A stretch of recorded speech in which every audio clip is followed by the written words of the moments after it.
Jack Howard rubbed his tired eyes as he stared at the screen in his private office on the Galactic Council station. The space station hung in orbit around a neutral star, far from any homeworld. Jack had served as Earth's ambassador to the Council. For 8 years, he was tall with graying hair at his temples, and the wrinkles around his eyes had deepened during his time in space. Something was wrong. For weeks, he had noticed strange patterns in the Council's decisions. Every human request for new colony permissions was delayed or denied. Earth ships reported unusual scanning from Council vessels. And yesterday, the Arcturus mining operation had suffered its third unexplained equipment failure this month. Jack's assistant, Susan Miller, knocked and entered his office. She was carrying a data pad and looked worried.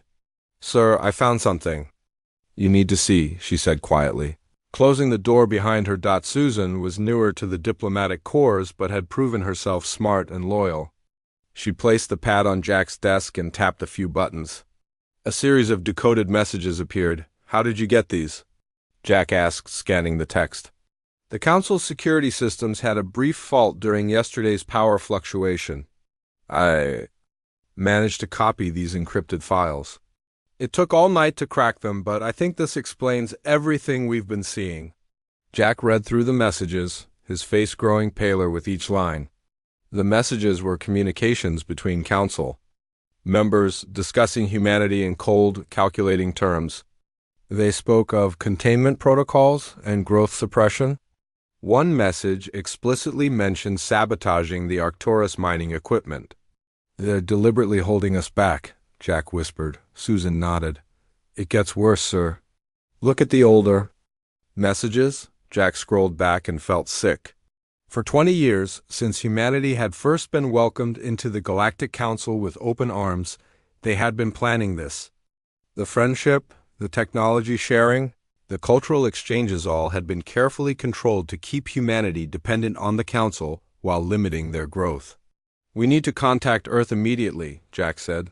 Susan shook her head. "I checked our communications array. It's being monitored. If we send this information through official channels, they'll know we have it." Jack thought for a moment. "My personal courier is scheduled to leave tomorrow. We'll download everything to a secure drive and have him hand-deliver it to President Kelly." 3 days later, President Lavra Kelly sat in the underground Situation Room beneath the White House. Around the table sat the Joint Chiefs of Staff, the Secretary of Defense, and several scientific advisors.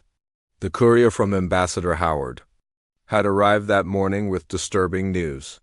"So the Galactic Council has been lying to us for 20 years, she said, her voice steady despite her anger. "The question is why, and what do we do about it?" General Paul Warren, chairman of the Joint Chiefs, spoke up. "The why seems clear from Ambassador Howard's report. They fear us. We adapt too quickly, learn too fast." Several council members expressed concern that within a century we could surpass their technological level if given free access to knowledge. "But they have a combined fleet that dwarfs our defense forces," said Defense Secretary Diane Foster. "If we confront them, they could wipe us out. And if we do nothing, they'll continue to sabotage our progress until we're no longer a threat." President Kelly responded, "Slow extinction isn't an option." A call came through on the secure line. The president answered and put it on speaker. "Madam President, this is Dr. Alan Wright at Luna Research Facility.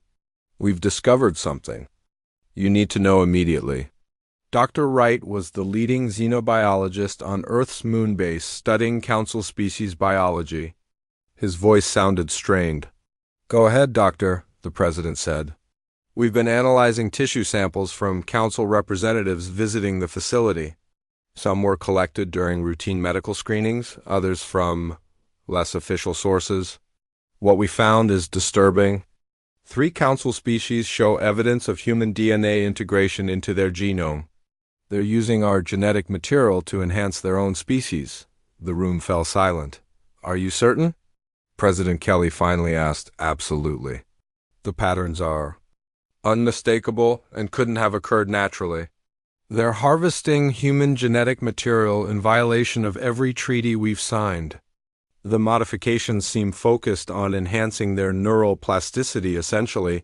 They're trying to steal our adaptability. President Kelly thanked the doctor and ended the call. She looked around the table at her advisors. It seems we've been played for fools. General Warren, what's our military readiness? We've been building up our orbital defense platforms as the Council permitted.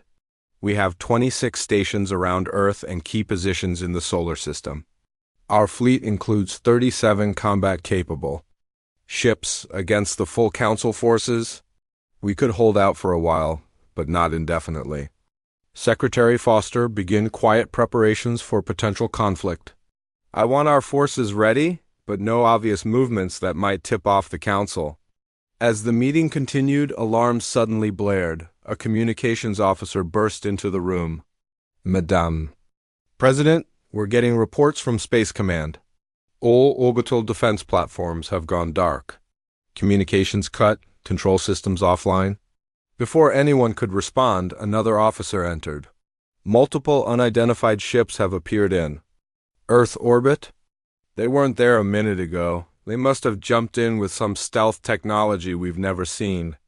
The main screen in the Situation Room switched to a feed from ground-based telescopes.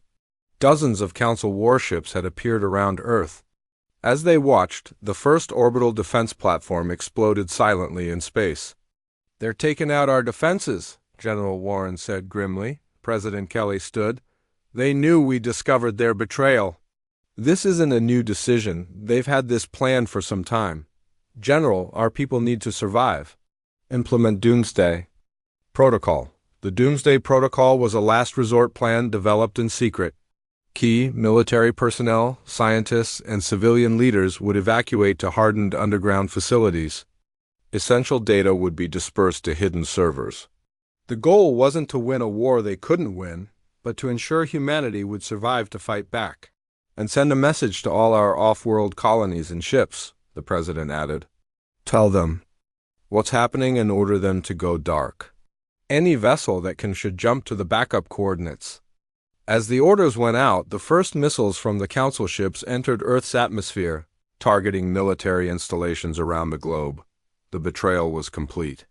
After 20 years of false friendship, the Galactic Council had shown its true intentions. In his office on the Council station, Jack Howard watched in horror as the attack began. Susan burst into his office. They're moving against Earth. We need to go now. Go where? Jack asked bitterly. We're surrounded by enemies. Susan pulled a small device from her pocket. I stole access codes to a scout ship in Maintenance Bay 4. If we hurry, we might make it out before they notice. Jack grabbed the most important files from his system and followed Susan through the station corridors. As Council security forces began locking down the human quarter, they slipped through maintenance tunnels toward the bay. The small scout ship wasn't much, but it had a functional jump drive. If they could clear the station's security perimeter, they might reach one of the hidden human outposts. We need to warn everyone, Jack said as they prepared for launch. The Council won't stop with Earth. As their ship broke free from the station, evading the distracted security forces, Jack looked back at the gleaming Council station. For 20 years, humanity had trusted these aliens, believing they had found friends among the stars. Now they knew the truth. The Galactic Council had never been their friends, and humanity would have to fight for its very survival. 6 months had passed since the Council's attack on Earth. The once great cities of humanity now lay in ruins, with smoke still rising from some of the deeper craters. Yet despite the destruction, the human spirit remained unbroken. Across the planet, resistance groups fought back against the alien occupiers with growing skill and determination. Commander William Grant stood at the entrance of the hidden mountain base, watching as trucks loaded with supplies rumbled into the concealed garage. His weathered face showed the strain of months of fighting, but his eyes remained sharp and focused. The base, built into the Appalachian Mountains long before the invasion as a doomsday shelter, now served as the main headquarters for the Eastern North American resistance. Delivery complete, sir, reported a young soldier saluting. We got everything on the list except the medical supplies? Council patrols were too heavy near the hospital ruins. Grant nodded. We'll try again next week. Get some rest. You've earned it. As the soldier left, Grant turned and walked deeper into the base. The rough stone corridors were lit with salvaged LED strips, giving everything a harsh, blue-white glow. He passed the barracks where off-duty fighters slept, the makeshift hospital where doctors treated the wounded with dwindling supplies, and finally reached the command center. Inside, a dozen people worked at various stations. Maps of Earth covered the walls, marked with red dots showing Council strongholds and green areas indicating resistance-controlled territory. There weren't enough green areas for Grant's liking. Kate Patterson looked up from her workstation as Grant entered. Once a civilian engineer for a mining company, she now coordinated the global resistance network using hidden communication channels. Her expertise had proven invaluable when she figured out how to convert mining equipment into powerful weapons that could damage Council armor. "We just got a message from the Pacific Group," she said, her voice tired but excited. They successfully tested the modified drills against a Council patrol ship, cut right through the hull. Grant allowed himself a small smile. "That's the first good news I've heard all week." "Any word from the Defiant?" The ESS Defiant was one of the few Earth warships to survive the initial attack. Under the command of Captain Frank Rogers, it conducted hit-and-run attacks against Council supply ships from a hidden base on one of Neptune's moons. Kate checked her communications log. Last update was 36 hours ago. They disabled a Council freighter near Mars and captured its cargo. They're bringing us some of the alien tech they salvaged. Good, Dr. Wright will want to see that. Grant moved to the central table where a holographic display showed their current operation areas. Just then, the communications officer called out, "Sir, we're receiving a transmission from the Pacific Underwater Base." "It's Dr. Wright, priority." "Channel. Put him through," Grant ordered. The main screen lit up, showing the face of Dr. Alan Wright. The xenobiologist looked exhausted with dark circles under his eyes, but there was an excitement in his expression that Grant hadn't seen since before the invasion. "Commander, we've made a breakthrough," Wright said without preamble. "We've been studying Council physiology for months, and we finally found something. All Council species share a particular neurological vulnerability that humans don't have." Grant leaned forward. "What kind of vulnerability?" "Their nervous systems operate on different frequency patterns than ours. We've developed a prototype device that can generate a field that disrupts those patterns. In simple terms, it incapacitates them without harming humans." For the first time in months, Grant felt a surge of real hope. "How effective is it? What's the range?" "The prototype has a range of about 50 meters. It completely disables any Council species within that radius. They recover after the field is turned off, but while it's active, they're helpless." Kate joined Grant at the screen. "Can we build more of these devices?" Wright nodded. "The components aren't too exotic. With the right materials, we could produce hundreds, maybe thousands." "This could change everything," Grant said. "If we can deploy these devices across our operations, we might actually stand a chance." "There's more," Wright added. "Captain Rogers sent me some of the tech they salvaged from Council ships. I think we can adapt our device to work on a much larger scale. Potentially, we could create a version that affects an entire Council ship or base." Grant's mind was already racing with possibilities. "Keep working on it, Doctor. This is the advantage we've been waiting for." After the call ended, Grant turned to Kate. "Contact all resistance cells. We need to gather materials for these devices and get me a secure line to President Kelly." While most world governments had collapsed during the invasion, President LaVar Kelly had survived and now operated from a mobile command center that changed location every few days. She remained the symbolic leader of human resistance, coordinating efforts between the scattered fighting groups. The next day, Grant stood in the communications room as President Kelly's face appeared on the secure screen. "Commander Grant, I received your report about Dr. Wright's discovery," she said. "If this works as described, it gives us a real chance to hit back." "Yes, Madam President. We're already gathering materials to build more devices." President Kelly nodded. "I'm authorizing Operation Hornet's Nest, a coordinated global attack. Using these new weapons, Not to win the war outright, we're not ready for that, but to show the Council that subjugating humanity will cost more than they can afford. My teams will be ready, Grant assured her. Meanwhile, in the cold vacuum of space, the S-Defiant silently approached Earth, staying in the shadow of the moon to avoid Council detection. On the bridge, Captain Frank Rogers studied the tactical display showing Council ship positions around the planet. They've reduced their orbital coverage by 20%, noted Tactical Officer Olivia Martinez. They're getting comfortable, thinking they've won, Rogers nodded. Their mistake. Plot a course that keeps us in the sensor shadow of their own ships. We need to deliver these components to Dr. Wright without being detected. Martinez, who had become something of a legend among the Resistance for her uncanny ability to predict Council patrol patterns, quickly calculated the approach. Course plotted, sir. If we time it right, we can slip through their net during the shift change of their orbital stations. As the Defiant began its careful approach to Earth, Rogers thought about how much had changed. Before the invasion, he had commanded a simple patrol vessel. Now, his ship and crew were among the most hunted in the solar system. Council propaganda specifically named the Defiant as a priority target, with a substantial reward for its destruction. Captain, Martinez said quietly, sensors picking up unusual activity in Sector 7. Council ships are gathering, Rogers frowned. That's not their usual patrol pattern. Bring us to alert status and prepare to jump if needed. The tension on the bridge increased as they watched more Council ships move to the gathering point. Something big was happening. Sir, the communications officer called out, we're picking up a broadcast from the Council. It's being transmitted globally. Let's hear it, Rogers ordered. The harsh voice of the Council's high commander filled the bridge. Humans of Earth, your resistance is futile and costs unnecessary lives. Tomorrow we will demonstrate the price of continued defiance. The human settlement in what you call Australia will be made an example. All inhabitants will be relocated for processing.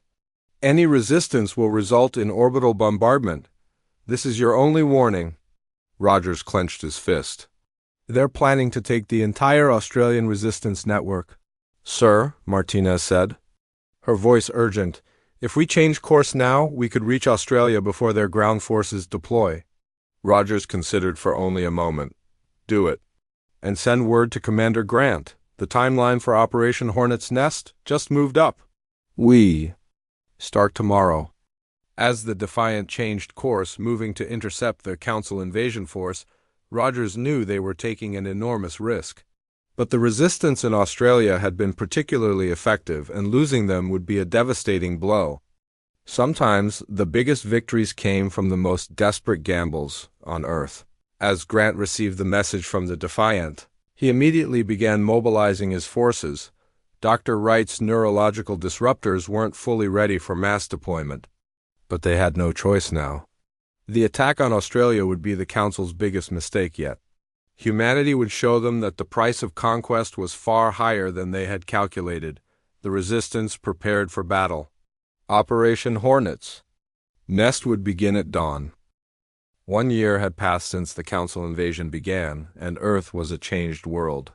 Operation Hornet's Nest had succeeded beyond all expectations. The coordinated global attack had caught Council forces by surprise, and the new neurological disruptors had proven devastatingly effective. Thousands of Council soldiers had fallen, not dead but helplessly immobilized. While human resistance fighters overwhelmed their positions, the Council response had been swift and brutal.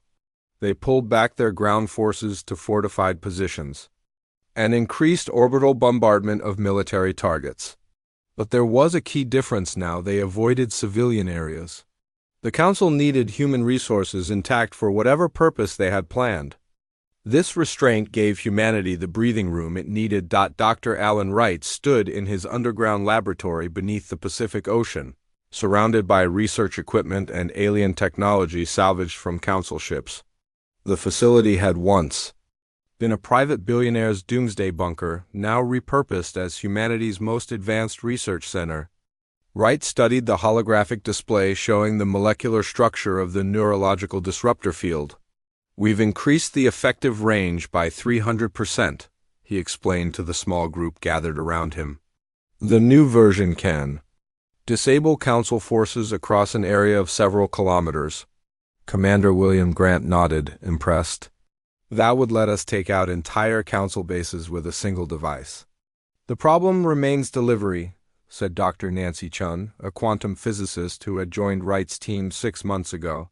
She was brilliant, with a specialty in field propagation that had proven invaluable to their work. The Council has adapted. Their ships and bases now have detection systems specifically looking for our disruptor technology. We can't just walk up and plant the device anymore. Captain Frank Rogers of the ESS Defiant, who had arrived the previous day for this meeting, stroked his beard thoughtfully. What if we don't need to plant it? What if we could deploy it from orbit? Dr. Chun shook her head.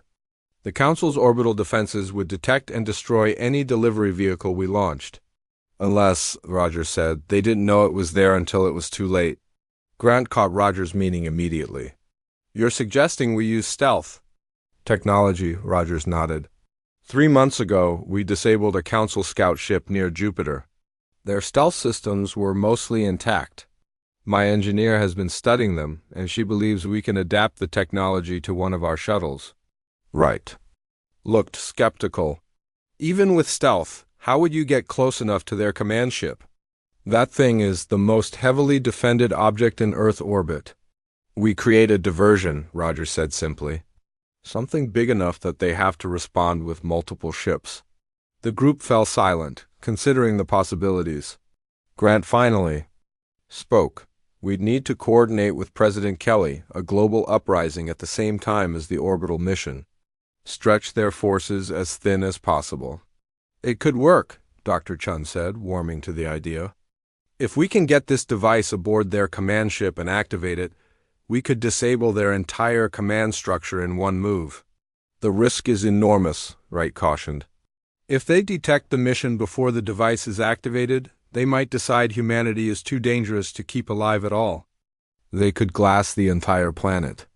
Rogers met Wright's gaze steadily. Every day we wait, more humans die. The Council is harvesting us, Doctor. Whatever they want from us, it's not good. We need to show them that taking Earth will cost more than they're willing to pay. After hours of discussion, they finalized the plan. Rogers would command the stealth mission to the Council command ship. Grant would coordinate with resistance cells worldwide. For the simultaneous ground attack, Dr. Chun would accompany the space mission to ensure the neurological disruptor was properly calibrated and deployed. 2 weeks later, Kate Patterson sat in the communications center of the Appalachian base, coordinating with resistance leaders around the world.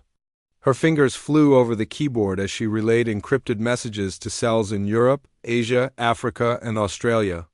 Remember, she emphasized in each transmission, this isn't about winning battles. It's about showing strength everywhere at once. Hit and run. Make them respond to attacks in 100 places simultaneously. The global uprising was set to begin in 18 hours, time to coincide with the stealth mission to the Council command ship. Patterson had spent months preparing for this day, establishing secure communication channels and ensuring every resistance group knew exactly what to do. A young communications officer approached her desk. Miss Patterson, we've received confirmation from the last group in South America. Everyone is in position and ready, Patterson nodded. Good, now we wait. In orbit around Earth, the modified shuttle drifted silently away from the ESS Defiant. The small craft had been fitted with salvaged Council stealth technology, rendering it virtually invisible to standard sensors. Inside were Captain Rogers, Tactical Officer Olivia Martinez, Dr. Nancy Chun, and Commander Grant, who had insisted on joining the mission despite his usual ground-based role. Stealth systems functioning at 94% efficiency, Martinez reported from the pilot's seat. Council patrols are passing within 5 kilometers and showing no signs of detection. The shuttle's interior was cramped, with most of the space taken up by the enhanced neurological disruptor that Dr. Chun had built. The device looked deceptively simple, a silver cylinder about the size of a small suitcase, covered in delicate circuitry. Once we're aboard, how long will it take to activate the device? Grant asked Dr. Chun. About 3 minutes to calibrate it to the ship's specific dimensions, she replied. After that, activation is instantaneous. Rogers checked the mission timer on his wrist. The global uprising begins in 50 minutes. We need to be in position by then. The Council command ship loomed ahead, a massive structure resembling a giant mechanical squid. Its central body was surrounded by curved arms that housed weapon systems and hangar bays. At over 3 kilometers long, it dwarfed any spacecraft humans had built before the invasion. Approaching Access Point Alpha, Martinez announced, matching rotation with the hull. The plan was to attach to a maintenance airlock on the command ship's underside, an area with minimal security since external attacks were expected to target more critical systems. Using access codes extracted from captured Council data, they hoped to enter undetected. As the shuttle carefully maneuvered toward the airlock, Grant felt the weight of the moment. If they succeeded, this could be the turning point in humanity's fight for survival. If they failed, the Council might decide to end their experiment with Earth once and for all. We're attached, Martinez whispered, though there was no need for quiet in the vacuum of space. Airlock sequence initiated. The indicators on the airlock control panel switched from red to green as the system accepted their stolen access codes. The outer door slid open, allowing the shuttle to dock with the command ship. Everyone check your gear, Rogers ordered. Remember, we stay together. Our only objective is to reach the central processing core and deploy the device. No detours? No heroics. They donned lightweight armor salvaged and modified from Council designs. Each carried a sidearm, though using them would immediately alert security to their presence. The neurological disruptor was carefully loaded onto a small hover cart that Dr. Chun would control. Ready? Rogers asked, looking at each team member. They nodded, faces set with determination. For Earth, Grant said quietly as they prepared to enter the Council command ship. The first attacks of the global uprising began on the surface below. In cities and outposts around the world, humanity rose up as one against their would-be conquerors. The message was clear. Earth would not fall without a fight. The inner airlock door opened, revealing the alien interior of the Council vessel. The team moved forward, beginning the most dangerous mission in human history. The corridors of the Council command ship were eerily quiet as the small human team made their way deeper into the massive vessel. The interior walls glowed with a soft blue light that seemed to come from the material itself rather than any visible fixtures. Captain Rogers led the way, moving with careful precision. Commander Grant followed close behind, then Dr. Chun with the hovering cart carrying the neurological disruptor, and finally Olivia Martinez covering their rear. According to the schematics, we need to go 3 more levels down to reach the central processing core, Rogers whispered. Checking a small holographic display on his wrist, they moved through the ship like ghosts, using the stolen access codes to open doors and avoiding the main pathways where Council crew members would be most numerous. The stealth technology built into their armor helped mask their life signs from the ship's internal sensors, but it wasn't perfect. A direct scan would still reveal them. Stop, Martinez hissed suddenly. The team froze as a patrol of Council. Security guards approached an intersection ahead. The aliens were tall, with gray-blue skin and 4 arms, each holding a different weapon or tool. Their eyes, large and multifaceted like those of insects, swept the corridor as they passed. Grant felt his heart pounding as the patrol came within meters of their position. The aliens paused, one of them tilting its head as if sensing something. Amiss, after what seemed like an eternity, they continued on their way, turning down a different corridor. That was too close, Dr. Chun whispered, her hands tightly gripping the control pad for the hover cart. Rogers nodded. We need to pick up the pace. The uprising on Earth will have them on higher alert soon. They found an access shaft that would take them down to the lower levels more quickly than the main lifts. One by one, they climbed down the ladder-like structures, carefully lowering the precious device using a pulley system they had brought for this purpose. When they reached the designated level, Martinez used a small scanner to check for life signs beyond the door. Clear for now, but I'm picking up a lot of activity 2 sections over.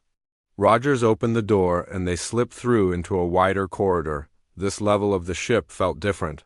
The walls were covered with more complex patterns of light, and the air had a strange electric quality that made the hair on their arms stand up.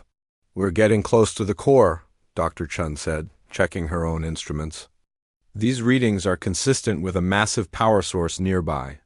As they rounded a corner, they found themselves facing a vast circular chamber. In the center floated what looked like a miniature sun, contained within rings of spinning metal and energy fields. Around this core, dozens of council technicians worked at various stations. "That's it," Dr. Chun whispered. "The central processing core. It's also their main power source." Grant studied the scene, looking for a way to approach without being spotted. "There are too many of them. We'll never get close enough to plant the device without being seen."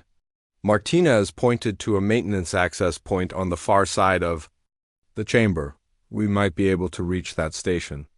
It's closer to the core and seems less monitored." Rogers considered their options. "The uprising should be in full swing by now. Let's wait and see if some of these technicians get called away." Almost as if on cue, alarms began to sound throughout the ship. A voice spoke in the harsh clicking language of the Council's dominant species. Though they couldn't understand the words, the urgent tone was unmistakable. Many of the technicians immediately left their stations, rushing toward exits. The chamber, which had been bustling with activity moments before, was now staffed by only a skeleton crew of essential personnel. "Now's our chance," Rogers said. "Move quickly, but don't run. Act like you belong here." They stepped into the chamber, walking purposefully toward the maintenance station Martinez had identified. Their modified armor, with its council-like design elements, helped them blend in at a distance. The remaining technicians focused on their tasks during the emergency. Barely glanced at them. They had almost reached the station when a supervisor looked up and noticed them. Its eyes widened in recognition. These were not council species. The alien reached for an alarm panel. Martinez reacted instantly, raising her weapon and firing a silent pulse that knocked the supervisor unconscious before it could sound the alert. But the motion caught the attention of other technicians who now turned to look at the intruders. "Cover me," Dr. Chin called, pushing the hover cart forward toward the core. "I need 3 minutes to calibrate the device." Rogers, Grant, and Martinez formed a protective triangle around Chun and the device, weapons ready. The remaining technicians, realizing what was happening, rushed toward emergency communication panels or drew weapons of their own. The humans fired their weapons, careful to use stun settings rather than lethal force. The neurological disruptor would be useless if the alarm brought heavily armed reinforcements to the core before it could be activated. "1 minute down," Dr. Chun reported, her fingers flying over the device's control panel. "The core's energy signature is more complex than we anticipated. I need to adjust the harmonics." Grant fired at a technician attempting to reach an alarm panel, dropping the alien mid-stride. "Whatever you're doing, do it faster." "Security teams are responding," Martinez warned, checking her scanner. "Multiple squads heading this way from 3 different directions." Rogers grabbed a fallen technician's access card and rushed to a control panel. Using the knowledge he had gained from studying council systems, he initiated emergency lockdown protocols for the surrounding sections. Massive doors slid shut, temporarily sealing off the approaches to the core chamber.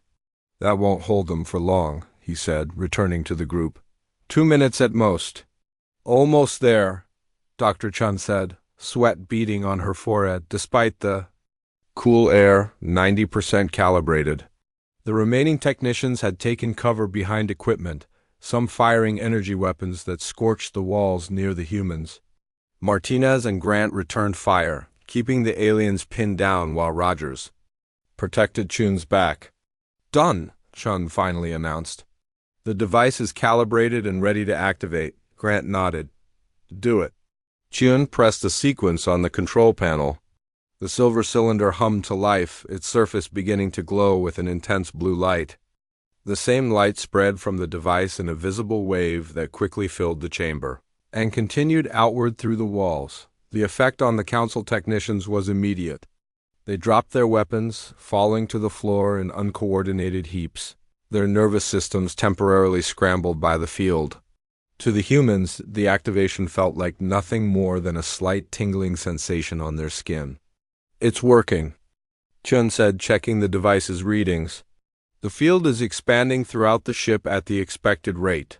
It should reach full coverage in about 30 seconds. As the field spread, they could hear thuds and crashes from beyond the sealed doors as council crew members throughout the ship collapsed. Emergency systems began to activate. Detecting the widespread incapacitation of the crew, Rogers moved to a main control console, now unguarded. "Let's see what we can do with their systems while they're down." He accessed the ship's communication array, a system powerful enough to broadcast across the entire Earth orbital zone. After a few moments of working with the unfamiliar controls, he opened a channel to all Council vessels. "What should I say?" he asked, looking at Grant. The commander stepped forward, thinking of all humanity had endured since the betrayal began. Of the cities destroyed, the lives lost, the trust broken. He leaned toward the communication device and spoke a single word: "Flee!" The message went out, transmitted on all council frequencies, backed by the silent evidence of their most powerful ship now under human control. On view screens throughout the command center, they could see confusion spreading through the council fleet. Some ships immediately jumped to FTL, abandoning their positions. Others turned their weapons on the command ship, trying to prevent what they correctly assumed was a hostile takeover. "They're in disarray," Martinez said, watching the tactical displays. "Without central coordination, their fleet doctrine falls apart." Grant nodded. "Now we need to use their systems to disable those orbital bombardment platforms. If we can end the threat hanging over Earth cities, the ground forces will have a real chance." As Rogers worked on the weapon systems, Dr. Shun continued monitoring the neurological disruptor. "The field has stabilized. It will cover the entire ship for approximately 12 hours before the power source needs to be recharged." Martinez suddenly pointed at a communication display. "Incoming transmission from Earth. It's President Kelly." The screen lit up with the face of President Lavra Kelly, looking tired but triumphant. "Commander Grant, Captain Rogers, we're receiving reports of Council forces collapsing across the globe. Whatever you did up there is working down here too. Their ground troops are incapacitated. We've deployed the neurological disruptor on their command ship," Grant explained. "We're working to disable their orbital weapons now." "Excellent work," Kelly replied. "I'm addressing the planet in 1 hour. By then, I want to be able to tell our people that the constant threat from orbit is over." As Rogers successfully locked down the orbital platforms one by one, rendering them harmless. 3 months had passed since the day humanity took control of the Council command ship. Earth was still scarred from the invasion, but signs of recovery appeared everywhere. Cities were being rebuilt, fields replanted, and most importantly, people walked without fear of orbital bombardment.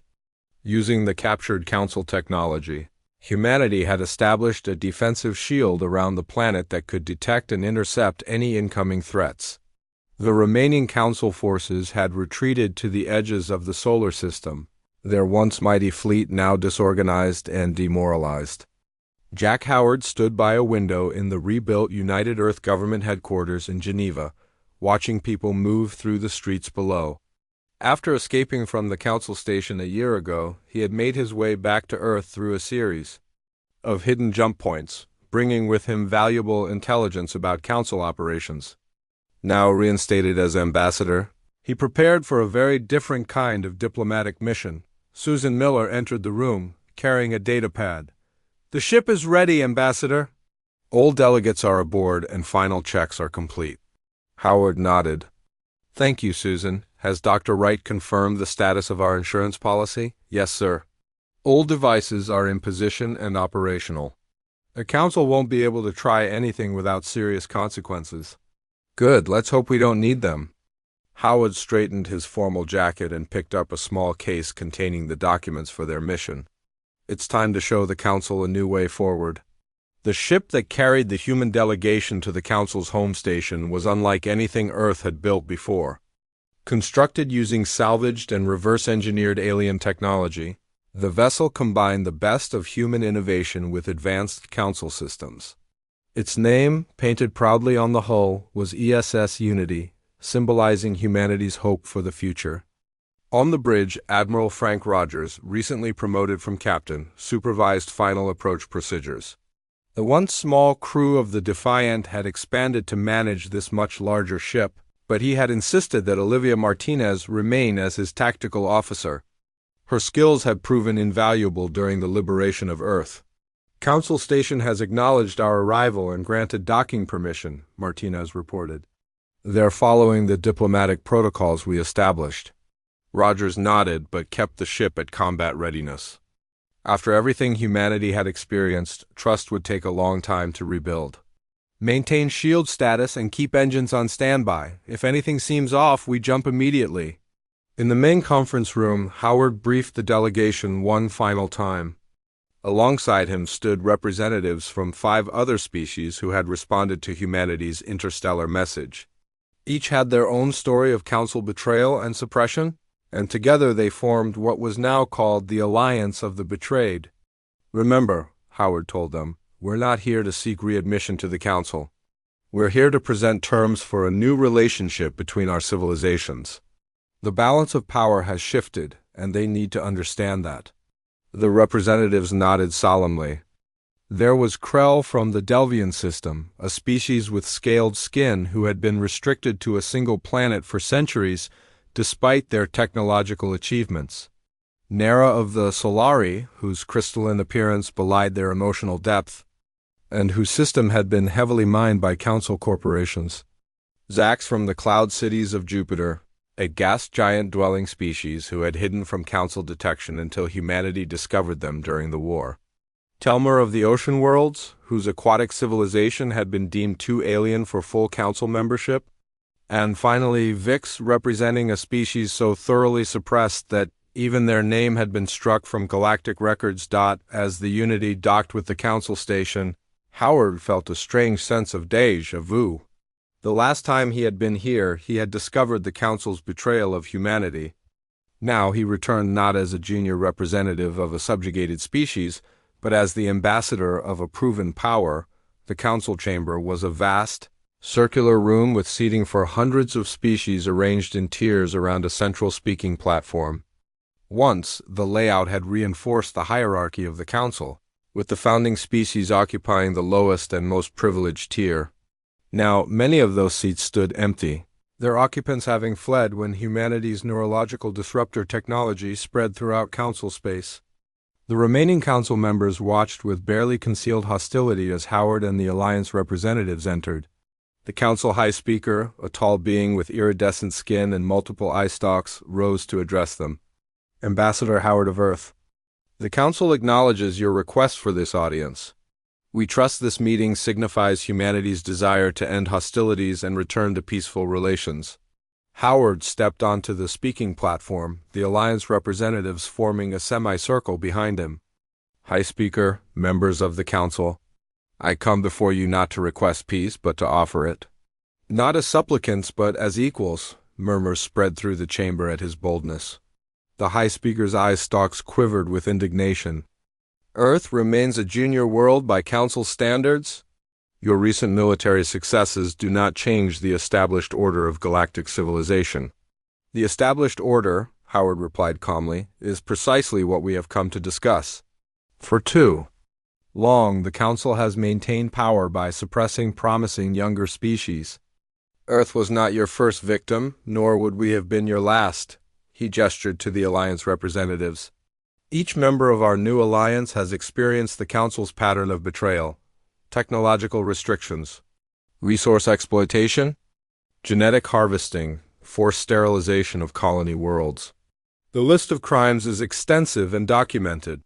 Howard placed a data crystal on the platform, projecting images of evidence gathered from the Council command ship's databases. Dr.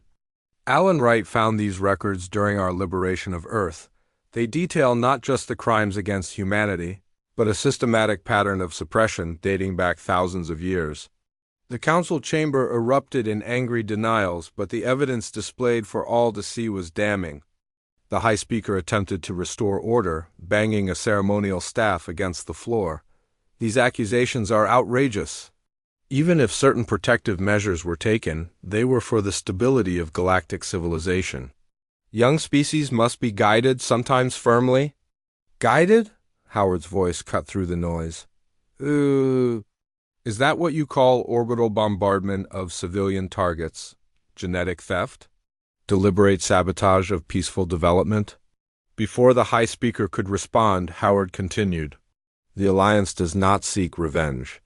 We seek justice and a new beginning. Here are our terms: reparations for damages inflicted on our worlds, territorial recognition of our sovereign space, and full access to the technological database the Council has hoarded for millennia. The High Speaker's color darkened with anger. These demands are impossible. The Council will never agree to such terms, Howard smiled slightly. I thought you might say that. Dr. Nancy Chun, would you please give the demonstration we discussed? On the Unity, Dr. Chun activated a signal. Throughout Council space, on every homeworld of the founding species, small satellites that had been quietly positioned over the past 3 months activated. A low-power version of the neurological disruptor field briefly pulsed, causing momentary discomfort to Council species across dozens of worlds. Screens in the Council chamber showed the effect in real time. The message was clear: the Alliance could deploy the full-power weapon at any time, incapacitating entire populations. Howard looked directly at the High Speaker. We came in peace originally. We were betrayed. We survived. And now we offer a choice: cooperation under new terms of equality, or continued conflict that you cannot win. He gestured to the Alliance representatives. Together, we've already begun sharing knowledge and resources the Council denied us. Our combined strength grows daily. The old order of suppression is finished. The chamber fell silent as the Council members realized the truth of his words. The High Speaker, seeing no alternative, slowly nodded. The Council will consider your terms. 1 month later, President Lavra Kelly stood on a newly constructed platform in Washington, D.C., addressing not just Earth, but representatives from across the galaxy. The historic treaty between the Alliance and the Reformed Council had been signed, beginning a new chapter in galactic relations. Today marks not just the end of conflict, but the beginning of true cooperation, she said to the assembled crowd. Humanity and our allies have shown that determination and justice can overcome even the most entrenched oppression. In orbit, Admiral Rogers watched from the bridge of humanity's first true battleship, built with the combined knowledge of Alliance species. Commander Grant led training exercises for the Joint Military Academy, where officers from all Alliance worlds learned to work together.